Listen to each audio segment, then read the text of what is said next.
Dean, now this Friday, the latest from ITV News.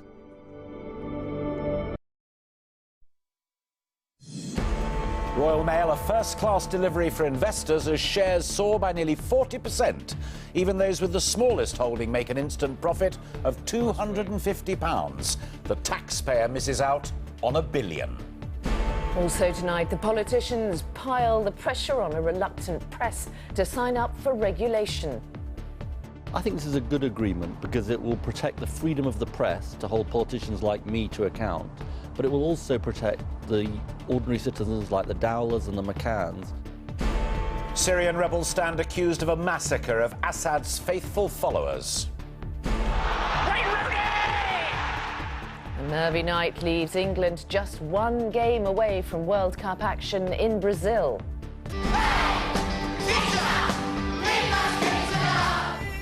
And the mystery solved of the wartime death of rock star Roger Waters' soldier father.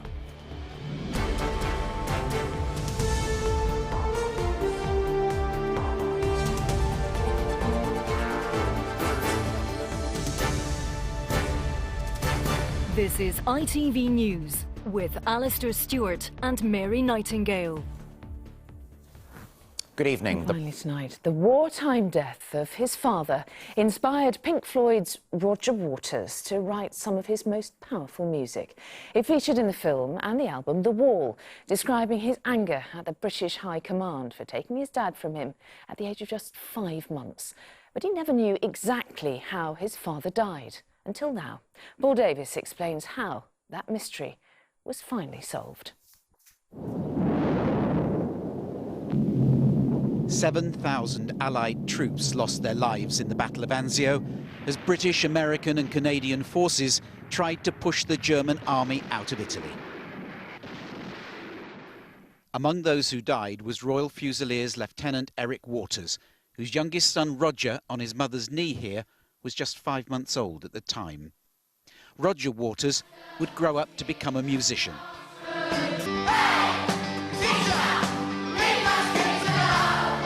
World famous as a member of Pink Floyd. The death of his father left its mark and even featured in his music over the years.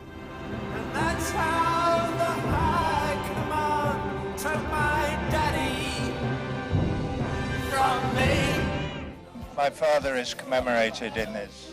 Waters visited Anzio earlier this year, telling Italian television he needed to find out what happened to his father, whose body was never recovered. Harry Schindler, who fought at Anzio and now lives in Italy, set out to solve the mystery. Well, I was very moved by the fact that he was this person who had such a great affection for his father, who he'd never seen. Through his Veterans Association, he traced these records. They show that on the 18th of February 1944, there was a German attack on Lieutenant Waters' Z Company. Nearly an hour later, the enemy was all around. 20 minutes after that, it reports, Lieutenant Waters, his name misspelt, was killed. With old maps, Harry's been able to tell Roger Waters exactly where his father fell. Roger, until he knows where his father was killed, the war goes on. Now, of course, it's possible for him to say the war is now finished. I know where he was killed, and I can go there and lay a wreath or whatever at this spot.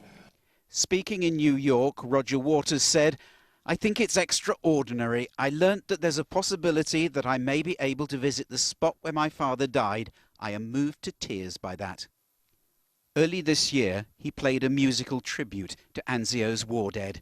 He will now be returning to find a personal closure that has waited nearly 70 years. Paul Davis, ITV News. Roger Waters remembering the father who died in Italy. And that is tonight's ITV News. Coming next, the national weather and then the news where you are. But from Mary and from me, very good night to you. Good night.